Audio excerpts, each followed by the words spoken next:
Oke, selamat pagi, selamat siang, sore, dan malam teman-teman dan kakak-kakak. Kembali lagi bersama saya Christian Satyandika sebagai pemateri Geografi Paket C.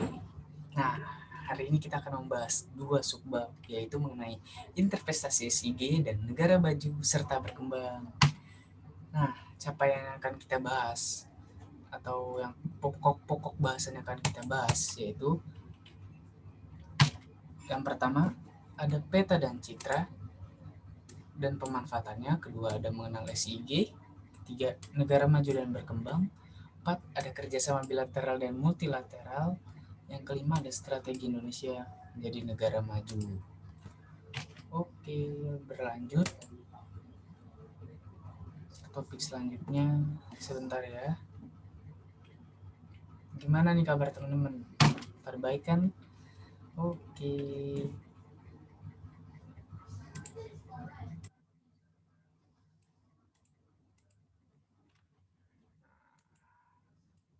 Akan kita bahas ini peta dan citra.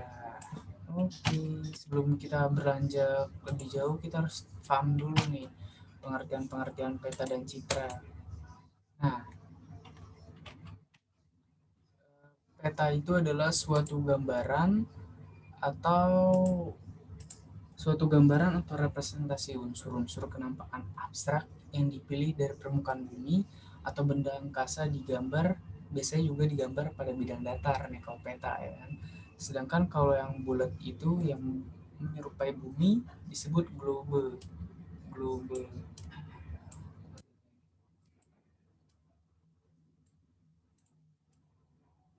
Globe. Nah, globe ini peta yang berbentuk seperti bumi, menyerupai bola bumi, disebut globe. Kalau peta biasa, biasanya pada bidang datar atau kertas.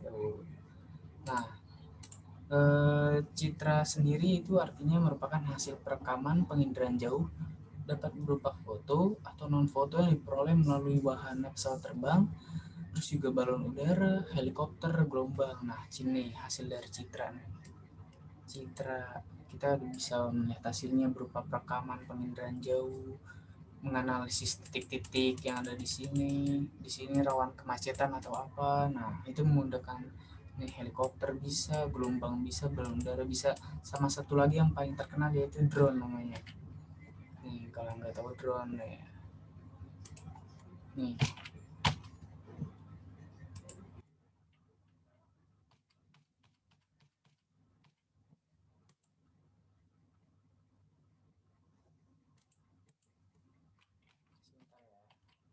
drone, itu drone tuh pasti teman-teman juga udah pada tahu kan nih fungsinya drone buat merekam. Nah, ini bisa banget digunakan buat di citra, sebagai citra. Nah, sedangkan penginderaan jauh tersendiri adalah salah satu cara yang dilakukan untuk manusia untuk menganalisis berbagai ketampakan yang ada di permukaan bumi tanpa langsung ke lapangan. Nah, itu dia fungsinya. Jadi kita bisa melihat daerah Jakarta Barat dari ketinggian sekian dengan menggunakan drone tadi misalnya. Seperti itu. Nah, pemanfaatan pemanfaatan peta penginderaan jauh untuk jaringan transportasi darat yaitu sangat bermanfaat bagi masyarakat yang akan berpergian karena memudahkan menentukan arah. Nih, peta Transjakarta nih. Kita bisa tahu kan kapan kita turun, kapan kita harus transit. Nah, itu karena eh, adanya peta Transjakarta yang memudahkan kita menentukan arah dalam berpergian. Nah, nih Transjakarta nih atau biasa kita sebut busway. For more information, sebenarnya busway itu nama jalanannya bukan nama kendaraannya ya. Jadi kalau nyebut busway, jangan busway tapi harus Transjakarta. Oke. Nah, sedangkan memanfaatkan citra penginderaan jauh untuk jaringan transportasi darat. Nih contohnya nih, tol.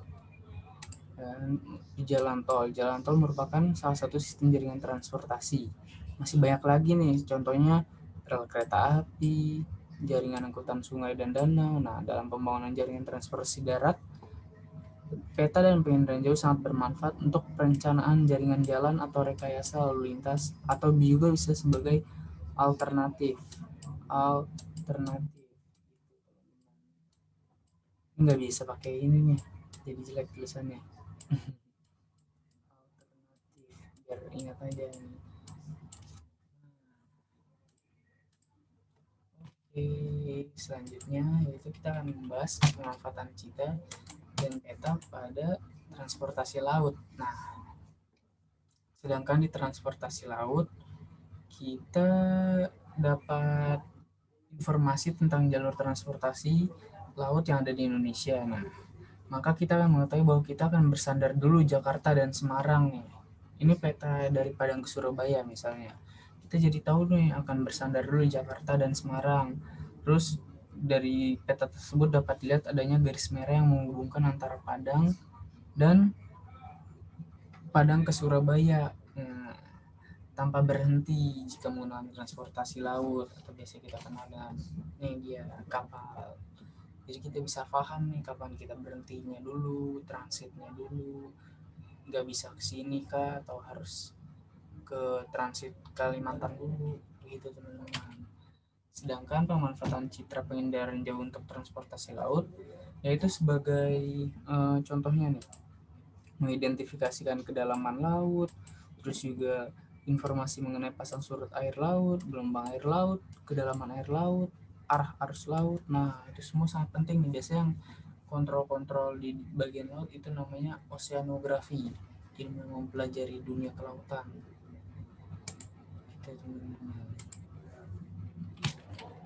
Selanjutnya kita akan membahas pemanfaatan citra pengindaran jauh untuk jaringan transportasi udara. Transportasi udara nih dengan peta penerbangan. Nih, dengan peta penerbangan kita dapat menentukan kota transit dan penerbangan yang akan kita lalui. Karena setiap maskapai penerbangan memiliki peta rute penerbangan untuk memberikan layanan kepada pelanggan. Nih, kalau teman-teman belum tahu, ini adalah pesawat Garuda Indonesia yang didesain khusus oleh generasi milenial nih. Dia didesainnya pakai masker pesawatnya nih. Ayo pakai masker. Nah, makanya buat teman-teman jangan lupa ya pakai masker kalau keluar-keluaran, tetap jaga jarak, stay healthy, jangan berdempetan. Oke teman-teman. Oke, lanjut, yaitu pemanfaatan citra pengindahan jauh untuk jaringan transportasi udara, membantu menganalisis cuaca, tekanan udara. Nah, biasanya kerjanya BMKG ini, gitu teman-teman. Nah, kalau kita lihat manfaat peta dan citra pengindahan jarak untuk tata guna lahan, yaitu nih, anggaplah ini 2007.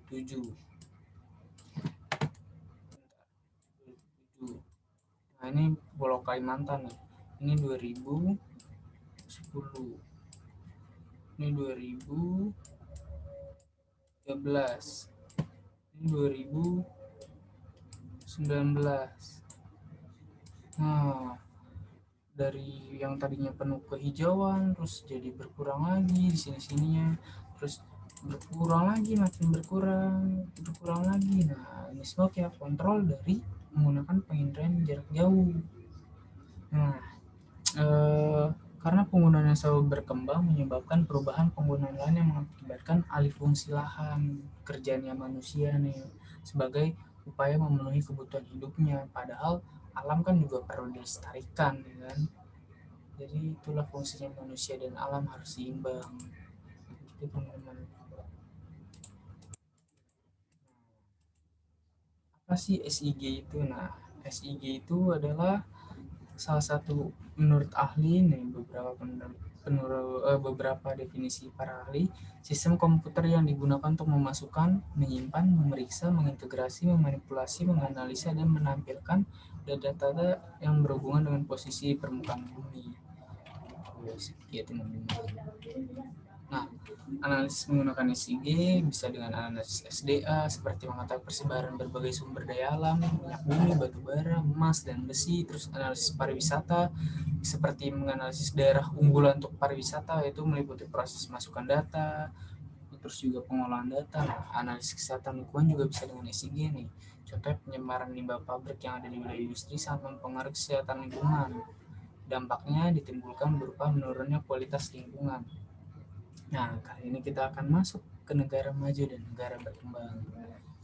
Kalau pikiran teman-teman negara maju pasti Amerika, negara berkembang tentunya Indonesia. Betul teman-teman, yang ada di gambaran pikiran kalian tuh betul banget. Kita akan bahas satu persatu ya. Negara maju nih, negara maju yaitu negara yang memiliki teknologi tinggi, terus juga tingkat ekonomi yang sudah merata. Contohnya kayak Amerika Serikat, Jepang, Kanada, Singapura nih, Asia Tenggara sendiri yang udah maju, juga Jerman, Italia, dan Inggris. Ini Singapura nih, Tokyo nih. Nah,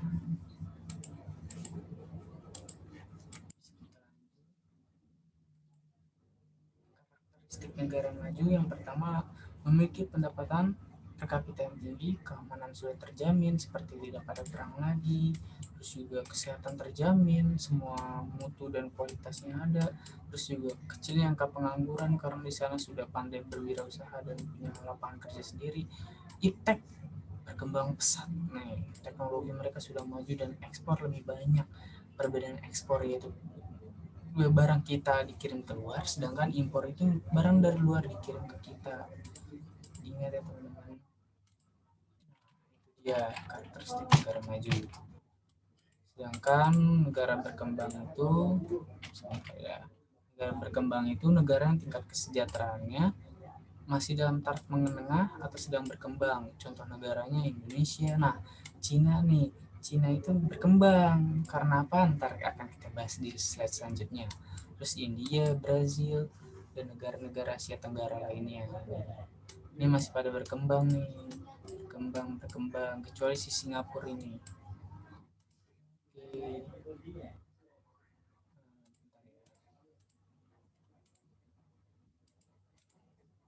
Selanjutnya yaitu karakteristik negara berkembang.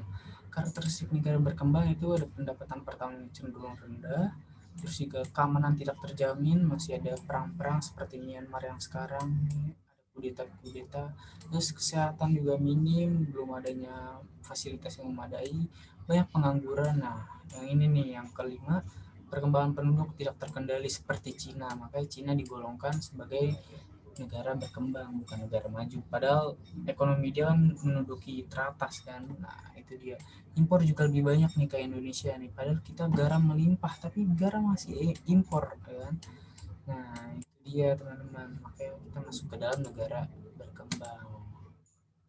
Oke, next selanjutnya, nah, ada kerjasama bilateral nih. Kerjasama bilateral itu adalah kerjasama terjalin antara dua negara, baik itu bidang ekonomi, sosial budaya, pendidikan, maupun pertahanan dan keamanan. Contohnya itu Indonesia dan Rusia. Ini Jokowi, ini Vladimir Putin. Nah, bidang ekonomi contohnya itu ada kerjasama perdagangan antara Indonesia dan Amerika Serikat dengan memberikan pinjaman, terus ngebangun teknologi-teknologi mesin. Yang kedua di Sosbud ada pertukaran pelajar atau duta besar nih, pelajar atau mahasiswa Indonesia pergi ke luar negeri untuk mencari ilmu. Terus yang ketiga bidang pertahanan keamanan. Nah ini tentara Indonesia dan tentara Australia nih, latihan militer bersama untuk menciptakan kawasan yang damai dan membuat kesepahaman atas batas teritorial antar negara. Sedangkan kerjasama multilateral yaitu kerjasama multilateral adalah bentuk kerjasama yang diadakan lebih dari dua negara. Contohnya nih APEC atau ASEAN Pacific. APEC atau ASEAN Pacific ASEAN Pacific Economic Cooperation. Yang kedua ada OPEC yaitu Organization of Petroleum Exporting Countries. Yang ketiga ada MEE yaitu Masyarakat Ekonomi Eropa. Nah, itu teman-teman. Sedangkan kalau bidang sosbud ada UNESCO. UNESCO itu adalah semacam salah satu badan PBB yang menangani bidang pendidikan, ilmu pengetahuan, dan kebudayaan. Nah, kita masuk ke pasar bebas nih.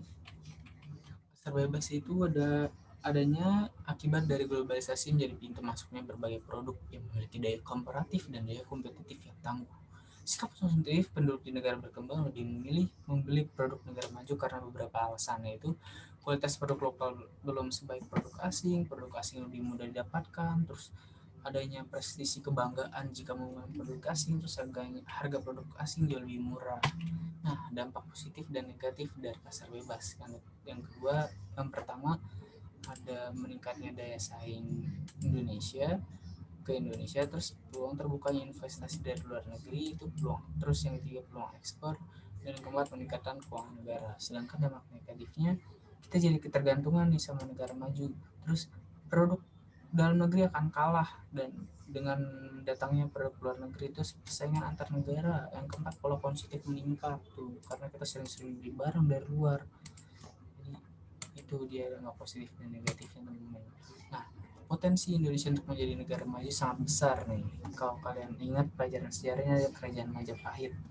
Jadi kerajaan Majapahit itu dulu menguasai seluruh Nusantara, bahkan sampai ke Thailand sana.